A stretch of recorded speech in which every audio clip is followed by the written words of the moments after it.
Hello friend, welcome to my channel GK for exam Hindi में। और friends, आज हम विशेषण किसे कहते हैं और विशेषण के कितने प्रकार होते हैं उसका पार्ट 2 कर रहे हैं। इससे पहले हमने एक वीडियो बनाई थी जिसमें हमने बताया था कि विशेषण किसे कहते हैं और उसका एक प्रकार भी करा था। तो अब इस दूसरी वीडियो में हम उसके आगे के प्रकार कर रहे हैं।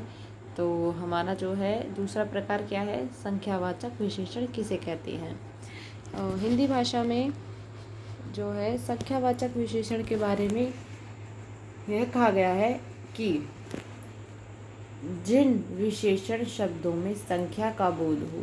संख्यावाचक विशेषण में ध्यान रखना है कि संख्या का जहाँ बोध कराया जाए उसे ही हम संख्यावाचक विशेषण कहते हैं। जहाँ कहीं भी संख्या आ गई, संख्या के बारे में बोला गया, तो वो हमारा संख्यावाचक विशेषण होगा। अगला जैसे उदाहरण देख लेते हैं हम इसका। जैसे कि उदाहरण है 1, 2, दुगना आदि। ये सब जो हैं संख्यावाचक विशेषण के अंतर्गत आते हैं। अगले देखते हैं कि ये भी दो हैं, मुख्यतः दो प्रकार के होते हैं। संख्यावाचक मुख्यतः दो प्रकार के, इसमें भी प्रकार होते हैं। तो देखते हैं कौन कौन से हैं। एक है निश्चित संख्यावाचक और एक है अनिश्चित संख्यावाचक। अब हम पढ़ लेते हैं कि निश्चित संख्यावाचक क्या हो जाता है। अगर आपको यहाँ तक समझ में आ गया है तो हम आगे बढ़ते हैं, नहीं तो आप वीडियो को पॉज करके दोबारा से जो है इसे सुन सकते हैं। फिर है निश्चित संख्यावाचक विशेषण किसे कहते हैं।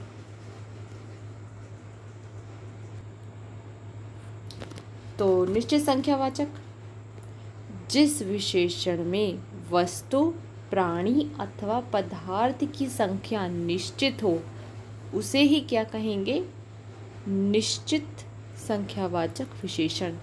जिसमें किस प्राणी या वस्तु की जो संख्या है वो निश्चित की गई हो उसे हम क्या कहेंगे, निश्चित संख्यावाचक। तो इसके देख लेते हैं कितने भेद हैं, इसके निम्नलिखित भेद हैं। तो इसमें भी जो है भेद हैं। पहला है गणना सूचक, यानी एक पुस्तक 10 रुपये आदि। तो एक पुस्तक यदि आए या फिर 10 रुपये आए तो वो किस में आएंगे, गण सूचक विशेषण में आएंगे। अगला है क्रम सूचक। क्रम सूचक में पहला, दूसरा और तीसरा, ये जहाँ कहीं भी पहला, दूसरा, तीसरा आ जाए उसे हम क्रम सूचक में लेंगे। अगला है प्रत्येक सूचक। तो इसमें प्रत्येक, बच्चा, प्रति मास आदि इसके उदाहरण हैं। जैसे कि प्रत्येक बच्चे को जो है एग्ज़ाम देने होंगे, तो ये प्रत्येक सूचक हो गए। प्रति मास जैसे जनवरी, फरवरी, हर मास में, तो ये प्रत्येक सूचक। अगला है समुदाय सूचक। चारों व्यक्ति, सैकड़ों आम। जहाँ कहीं भी समूह में लोग होंगे, चाहे वो 10 हों या फिर वो 5 हों या 4 व्यक्ति हों, तो वो समुदाय सूचक में आएंगे। अब आगे बढ़ते हैं आवृत्ति सूचक। आवृत्ति सूचक किसे कहेंगे।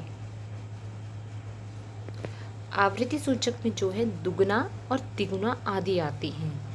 जैसे दुगनी मात्रा में, तिगुनी मात्रा में, इस प्रकार से। अगला है अपूर्ण संख्यावाचक। इसमें 1/4, 1/4 पाव जिसे हम कहेंगे, और हाफ यानी आधा, 1/2 आधा जिसे हम कहेंगे, ये किस में आते हैं, अपूर्ण संख्यावाचक। ये अपूर्ण संख्याएं हैं, ये पूरी रही हैं इसलिए ये अपूर्ण संख्यावाचक है। तो अगली पे बढ़ते हैं, अनिश्चित संख्यावाचक किसे कहेंगे। अनिश्चित संख्यावाचक विशेषण, तो इसके बारे में जान लेते हैं। जिस विशेषण में वस्तु, प्राणी अथवा पदार्थ की संख्या अनिश्चित की गई हो। इसमें संख्या क्या है, अनिश्चित है, नहीं पता है हमको कितनी होगी, उसे अनिश्चित संख्यावाचक विशेषण कहते हैं। और इसके पहले शब्द से ही हमें पता लग जाता है अनिश्चित से यानी निश्चित ना हो। जैसे कि उदाहरण दिए हमें, कुछ पुस्तकें, सब लोग इसी की कैटेगरी में आएंगे। कुछ पुस्तकें, कुछ सेब, कुछ लोग, ये सब जो है अनिश्चित, मतलब हमें इनकी संख्या का ज्ञात नहीं है, बोध नहीं है, हमें पता नहीं है। फिर आगे देखते हैं।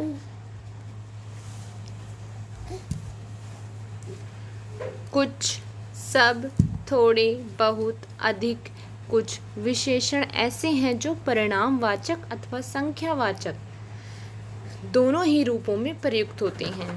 तो ये दोनों ही रूपों में भी हो सकते हैं। कुछ हैं, सभी नहीं होंगे, कुछ होंगे इसमें। यदि किस स्थिति में होंगे? यदि विशेष्य गिनी जाने वाली वस्तु है तो संख्यावाचक अथवा परिणामवाचक है। मतलब जैसे बालक, चंचल बालक, तो जो बालक है वो विशेष्य है। बालक जो है विशेष्य है, तो वो गिने जाने वाली वस्तु है, तो हम उसमें जो है इन सबको